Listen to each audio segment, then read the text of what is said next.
It is August 18, 2025, and this is episode 28. And episode 28 is going to be about the elimination of the Police District 5. Back in November of 2023, District 5 was totally eliminated, and the city put in place a very extensive restructuring of its police districts that involved not only taking District 5 and spreading it around, but it wound up affecting the other districts as well, and they wound up gaining or losing or shifting. It was quite the restructuring. And the reason that I started looking into it in the first place is because of the spike in crime here in Cincinnati, and the very notorious, I guess it would be, a beatdown that occurred downtown, and then a month before that, the horrendous murder of Patrick Heringer. So the whole issue of crime is just very, as they say, top of mind right now. And it reminded me of the beginning of 2025, at least here in East and West Price Hill. There was a spate of shootings, like 6 or 7 shootings, just all over that weekend. Maybe it's spilled into Monday, but it was so many that it was hard to keep track of. It was in East and West Price Hill, and it was like we were getting information about this shooting and that shooting, and somewhere, here, and then maybe a quarter of a mile away there was another one. So it was very hard to keep track of. So I wrote a letter to this mayor and this city council. I think I may have included the city manager on it. About, I don't even know how many shootings there were, but that I called for 3 things in my letter. Number one, this was really surprising, and maybe it shouldn't be, but nobody came out from the mayor's office, the city manager, or the city council, got in front of the microphones and said, "This is terrible. We can't have this spate of shootings in our neighborhoods, and we've got to do something." And boom, boom, boom. Nothing like that happens here. So number one is you guys need to communicate when things like this are going on. I mean, is this a gang war, or what the heck is happening? Number two, I put in my letter that nobody believed their crime data. They like to say that crime is getting better or improving, I guess. And it's like, well, that's not our experience. Our experience is it's getting worse. And then that brought up number 3. I thought that they should do a analysis or revisit, I forget exactly what I said, the consolidation of the police districts. They eliminated District 5 in November of 2023. And it seemed to me that there should be some kind of analysis of whether it accomplished what they were trying to accomplish. Well, that was kind of silly to put it that way, because basically the bottom line is, after looking at everything that went on, and it's been 6-7 years in the making here, this started back in 2017, and I guess we can put a bow on it at this point, in that nothing is going to change. The city's not planning to revisit this issue. So I wanted the city to do an evaluation of this whole restructuring, and I never heard anything back. I said this at a public comments period in one of the council meetings in January. And I think it was Seth Walsh came up to me and said, "Oh, well, we're working on it. Yeah, we asked for that, and we're going to get something really soon." I don't know if they ever did get anything really soon. I never saw it. I did a search on, the city's website, or city council's website, I should say. I couldn't find where they issued anything. I looked on the city's website has this page called City Manager FYI Memos. And you can go on there and see some of the things that she issues. She doesn't put a lot on there, but there are some things that go on there. I looked there, there's nothing there.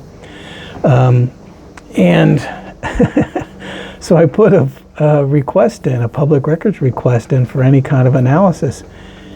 And I think I did that just recently, like last week sometime. And I got a response today. I got 2 documents today that they claim is fully responsive. One was a PowerPoint slide deck calling year in review or something for 2024. And they have a couple of slides about the restructuring. And then they also sent me something called changes in, what's it called? Changes in response time, where they looked at the differences in response time, and they took a 90-day period. They took November 12, I think it was, of 2023, and they looked at response times for the 3 months prior and compared it to 3 months after. Except this is really weird. The report is dated today. The report is dated August 18. You can see it right there, I think. August 18, 2025. That's today. And I filed my FOIA last week. So what does that mean? They hadn't even finished the report. And the other thing that's wrong with this, to make you even question it further, is that one of the key slides here, where it gives the 90-day comparison, this is crazy. It gives a time frame. I should have printed this one out too. But the time frame, they take November 12, 2023. They go 90 days before, and that's August 14, 2023. And then they go 90 days after. And that's a half year. But they dated February 10, 2023.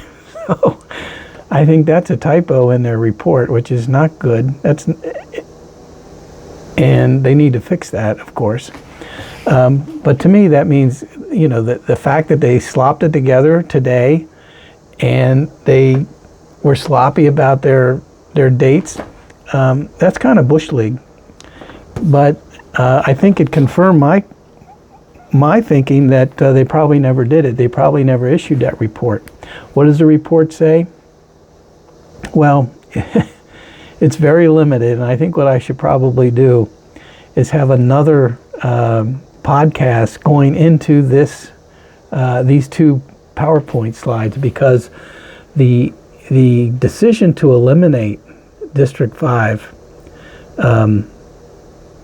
it was basically a decision that they didn't want to spend the money.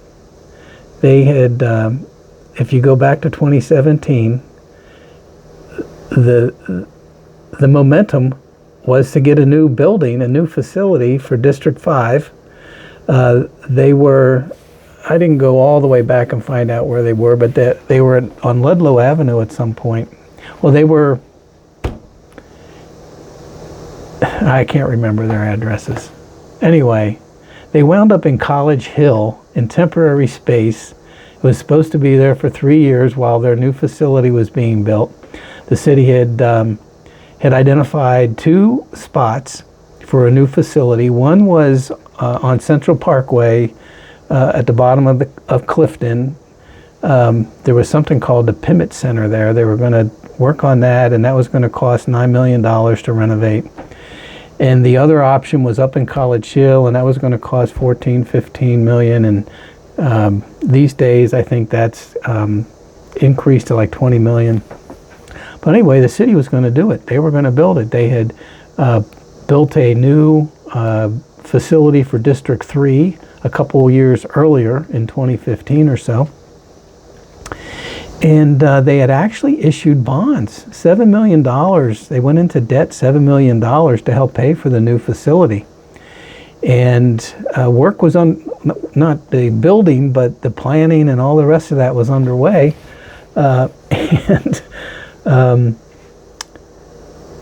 It got delayed. It got there were distractions, a lot of distractions.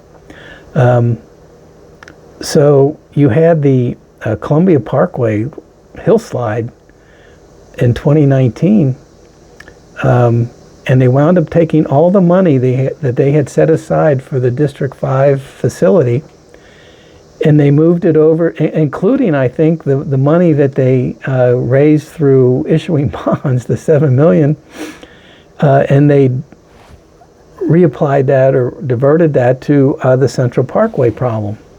And they never gave the money back. They never put it back in this fund that they had set up for District 5, a new District 5 headquarters. So, and then you get into all the distractions of corruption. We had the Gang of Five scandal that went on, and I believe it was 2018, 2019. Then you had the 3 members of City Council who got prosecuted federally for taking bribes. You had COVID, so you had all these things happen that was a total distraction. And in, I believe it was sometime after Mayor Purval got elected and got sworn in for, as coincidences go, they decided, we're not spending that money on a police headquarters. Are you kidding? We can't do that. And I just think it's fascinating that after Aftab became mayor and after Iris Rowley became consultant a month later, and then you had Cheryl Long, she was an assistant city manager. I don't know if they had more than one back then or not. They have more than one now. She had been an assistant city manager since 2019. She later became the city manager in September of 2020. Was it 20? No, September. I'm sorry, September of 2022. And so there was no discussion after Mayor Purval came in for a new facility, except the city council. The city council in 2022 filed a motion saying they want to know what's going on with the new facility. I think that was in, let's see, when was that? That was, oh shoot, I can't find it now. But Betsy Sunderman and Steve Gooden, when they were on council, and Christopher Smitherman, they were all on board with getting a new facility. And they asked for a report about where things stood with the new facility. And they wanted a report back by September, so this would have been in the summer of 21, I guess. They wanted a report back in 90 days by September of 21. Well, that never came. And then we got a new city council, so Betsy Sunderman and Steve Gooden, and I think Jan Michelle was on that request. That sunset, so the city manager could forget about that request because it wasn't operative anymore. And then a new motion was filed. This one was from Scotty Johnson and Seth Walsh, I guess. Oh no, that's a different one. There was so much done on this thing and so many motions, it's not funny. But anyway, the city council maintained an interest in a new facility for District 5 up until the fall of 22. And I guess they must have gotten wind that the city manager and the mayor had a different idea, because in May of 23, so this was just a few months after the city council was sworn in May of 23, they announced that they're going to stop trying to get a new facility for District 5 and they're going to consolidate, they're going to restructure. And so come November of 23, and they didn't hold public hearings on whether it was a good idea. They held public hearings to explain the thing to people. They held 2 public hearings in June of 2023. And the other thing that was going on was the whole sale of the railroad was going on then. That was the heat of the referendum on the railroad. And I think that was a major distraction to the public. And they probably didn't really focus on the closing of District 5. So where it stands now is they have gone a year now, over a year and a half, almost 2 years, with the elimination of District 5. And so this analysis that I received today from 2023, that's dated today for some reason, is the only effort that the city's made to look at whether or not this thing was effective. The report that they issued today about response times, it basically says that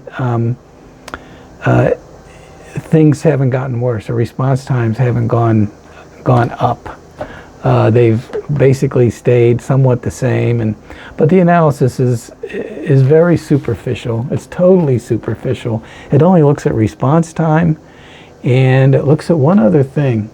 But response time is the big thing, and there's more to having a district headquarters than response times. I mean, a headquarters in a neighborhood, or in several neighborhoods, that projects public safety in and of itself. To have a police headquarters right there, that projects authority, that projects public safety. And what you have at the end of the day is you have Mayor Purval and Cheryl Long and Teresa Thigi and this city council. They decided to disinvest in public safety. They took $17 million that they planned to use to build a new police facility, and they used it for something else, non-public safety causes.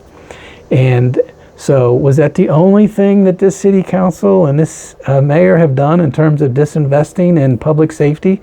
No. Look at the ARC program, the Alternative Response to Crisis. That is a total defund the police effort. And that's under this mayor, and that's under this council. And then you look at their anti-violence blueprint, Act for Cincy, and that's nothing more than spending $3 million on social services and community activities and things like that. They've got 50 or so nonprofits that are spending that money. That's not what people think about when they think about public safety. They think about police presence in their neighborhoods, and you can see what happened downtown. They weren't covering downtown when that brawl happened, brawl or riot or beatdown, whatever you want to call it. There's some really significant problems here with this administration in public safety that goes beyond the statistics. They have disinvested in public safety in a big way, and they're not talking about it. They would not have released that report if somebody had not asked for it. That's what it looks like. How can you have a FOIA or a public records request going in on August the 14th or 12th or whatever the date was that I sent it in, and the response is dated after that? Technically, that's not, well, I take that back. It was responsive, because the period of time I put on the records request was from November of 23 to any date subsequent to that. So that would have included today. But anyway, I've never seen that happen. I have never seen that happen. I've never gotten a FOIA, a Freedom of Information Act request for a report. The report wasn't done, and rather than write back to them and say the report's not finished, I go ahead and I finish it and issue it out the door. I'd like to know whether this was sent to anybody else. Was it posted on their website? I guess I'll have to go back and look. Anyway, the reports that they issued, or this report that they issued, does deserve some kind of analysis of its own, because it looks very social sciencey, and the numbers, I don't really understand them right off the top, so we'll have to take a look at it. But it's pretty clear from looking at what happened with District 5 that this mayor and this city council, given all that's going on here, are disinvesting in the police. I think there should be an effort to go back to the police districts that existed. They had existed for 150 years. Doesn't that mean anything? Just like the railroad, we've had that for 140 years. That didn't mean anything either. Instead, they give money to Pigworks for a brick and mortar place up in Walnut Hill or East Walnut Hills. I think they did the same thing for Artworks. They gave them money for their brick and mortar headquarters. There's all kinds of spending that goes on. We built a $1 million skate park. They've got all this money to spend on all these other things, basically because they disinvested in public safety. What happened to that $17 million? Some of it went to the hillslide, but that they should have replenished that. They should have replenished it and gone ahead and built District 5 headquarters. Seems simple to me. It doesn't make any sense. It's not logical to think that when you reduce police districts from 5 to 4 and you dilute the police force across 4 large districts instead of 5, equal districts, I would say, it doesn't make any sense that you're going to do better covering the territory. They didn't look at how much it more costs to do that. They didn't look at any of this stuff in this analysis, which is really what the city does, what the citizens of the city deserve. They deserve a better analysis of this consolidation. It's as simple as that. So anyway, that's my rant, and I will take a look at the PowerPoint slide. It's not really that easy to understand, but I'll take a look at it, and I'll take a look at the other document that they provided, which was a year in review for 2024, and come up with some idea of what it's reporting. But all of that is kind of beside the point. I think it's evidence that they're disinvesting in public safety and the police. They've put these other programs in place that are not law enforcement. They're not, traditional public safety type efforts, and that's just the way they are. And I don't know. People are going to have to decide whether that's the way to go in the future or not. So as I say, we'll see what happens.